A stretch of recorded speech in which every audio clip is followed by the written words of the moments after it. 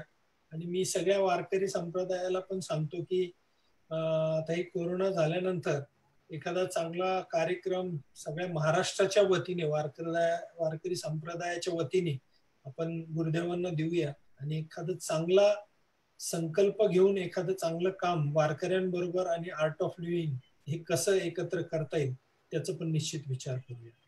भाऊ, खरं तर तुमचा इतका अमूल्य वेळ, तुमच्या व्यस्तता फार आहे, तरीही आपण आम्हाला अमूल्य वेळ दिला. खरं तर आमच्या अक्षवारीच्या वतीने मी आपल्याला मनपूर्वक धन्यवाद देतो. मित्रांनो, जसं आपण आज भाऊंशी बोललोय, भाऊंशी भेटलोय, तसं आपल्याला एक उद्या इतकंच आभाळ एवढं मोठं व्यक्तिमत्व भेटणार आहे. अर्थात ते म्हणजे परमपूजनीय गुरुवर्य श्री गहिनीनाथ महाराज. होय, आपण बरोबर ऐकलंय. श्री विठ्ठल रुक्मिणी मंदिर समितीचे प्रमुख अर्थात जयश्री महाराजांच्या माध्यमातून आपण जाणून घेणार आहोत की श्रींच्या मूर्तीवरती काल जो वज्रलेप झाला, तो वज्रलेप नेमका काय आहे, ती नेमकी प्रोसिजर काय आहे, हे का करावं लागतं. आणि यंदा तर वारकरी आमच्या पंढरपूरला सगळे येऊ शकत नाहीये, पण त्या अनुषंगानं पांडुरंगाच्या पूजेशी, पांडुरंगाच्या दर्शनाशी आणि नेमकं मंदिर समितीने जे उपक्रम केले, अर्थात त्या आषाढी वारीच्या बाबतीत जे नियोजन केलंय ते स्वरूप काय आहे ते जाणून घेण्याकरता आपण उद्या भेटणार आहोत. सायंकाळी ठीक 5 वाजता, अर्थात उद्या 26 जून 2020, आदरणीय हरिभक्त वारांशी गहिनीनाथ महाराज औसेकर, सहअध्यक्ष श्री विठ्ठल रुक्मिणी मंदिर समिती श्री क्षेत्र पंढरपूर आणि प्रमुख श्री नाथ संस्थान औसा, श्री गुंडा महाराजांच्या परंपरेतलं एक फार मोठं ते रत्न होऊन गेलं. अर्थात औसेकर महाराज त्यांचे विद्यमान वंशज म्हणजे महाराज आहेत, त्यांच्याकडनं आपल्याला अनेक गोष्टी जाणून घ्यायच्या. आदरणीय शरण्य आपल्याला खूप वेळ दिला, सगळ्यांचा पुन्हा एकदा मी धन्यवाद व्यक्त करतो आणि आपल्या सगळ्यांनी सांगतो, बाबांनो घरी राहा, सुरक्षित राहा. पुन्हा भेटूया लवकरच उद्या सायंकाळी ठीक 5 वाजता. रामकृष्ण हरी. जय गुरुदेव. जय गुरुदेव. रामकृष्ण हरी.